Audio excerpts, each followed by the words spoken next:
ప్రతి ఏడాది లక్షలాది మంది భక్తులు ఒకే అమ్మవారి కోసం ఎందుకు ఒక్క చోటికి చేరుకుంటున్నారు? ఒక మట్టి కుండను తలపై పెట్టుకొని వందలాది మంది మహిళలు ఎందుకు భక్తితో నడుస్తున్నారు?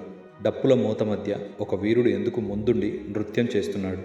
మరి ఈ మహాభక్తి యాత్ర ప్రతి సంవత్సరం గోల్కొండ నుంచే ఎందుకు ప్రారంభమవుతుంది? ఇది కేవలం ఒక పండుగ కాదు, శతాబ్దాలుగా తెలంగాణ గుండెల్లో జీవిస్తున్న ఒక విశ్వాస గాథ. కాలం మారింది, రాజ్యాలు మారాయి, నగరాలు మారాయి, కానీ గోల్కొండ గోడల మధ్య జీవించి ఉన్న విశ్వాసాలు మాత్రం కాలాన్ని దాటి నేటికి సజీవంగా ఉన్నాయి. వాటిలో ఒకటి బోనాలు. ఒక మట్టి కుండ, అందులో వండిన నైవేద్యం, పైభాగంలో వెలిగే ఒక దీపం, చుట్టూ అలంకరించిన వేపాకులు.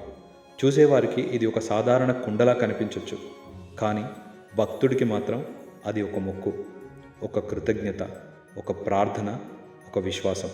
ప్రతి అడుగులో ఒక మొక్కు, ప్రతి నినాదంలో ఒక భక్తి, ప్రతి బోనంలో ఒక కుటుంబం యొక్క ఆశ. డప్పు మోగుతుంది, జనం కదులుతారు, పోతురాజు ముందుకు సాగుతాడు. వేలాది గొంతులు ఒక్కసారిగా నినదిస్తాయి, జై మహంకాళి. ఆ క్షణంలో ఒక పండుగ, ఒక సమూహం అనుభూతిగా మారుతుంది. ప్రతి ఆషాఢమాసంలో హైదరాబాద్ నగరం ఒక ప్రత్యేకమైన శక్తితో మేల్కొంటుంది.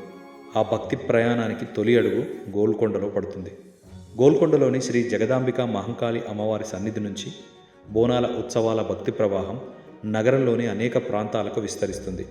కానీ గోల్కొండలోనే ఎందుకు? ఈ సంప్రదాయం వెనుక ఉన్న చరిత్ర ఏమిటి? బోనం అనే పదానికి అసలు అర్థం ఏమిటి? పోతురాజు ఎవరు? ఘటం ఎందుకు ఊరేగుతుంది? రంగం వెనుక ఉన్న విశ్వాసం ఏమిటి? ఒక పండుగ ఎలా ఒక ప్రాంతం యొక్క గుర్తింపుగా మారింది? ఈ ప్రయాణంలో మనం కేవలం బోనాలను చూడబోం, వాటి వెనుక ఉన్న చరిత్రను వెతుకుతాం. కేవలం ఆచారాలను తెలుసుకోం, వాటి వెనుక ఉన్న భావాన్ని అర్థం చేసుకుంటాం. కేవలం ఒక పండుగను చూడం, ప్రజల విశ్వాసాన్ని అనుభవిస్తాం. ఎందుకంటే గోల్కొండ బోనాలు కేవలం ఒక ఉత్సవం కాదు, ఇది ఒక చరిత్ర, ఒక సంస్కృతి, ఒక వారసత్వం. ఇది తెలంగాణ ఆత్మ.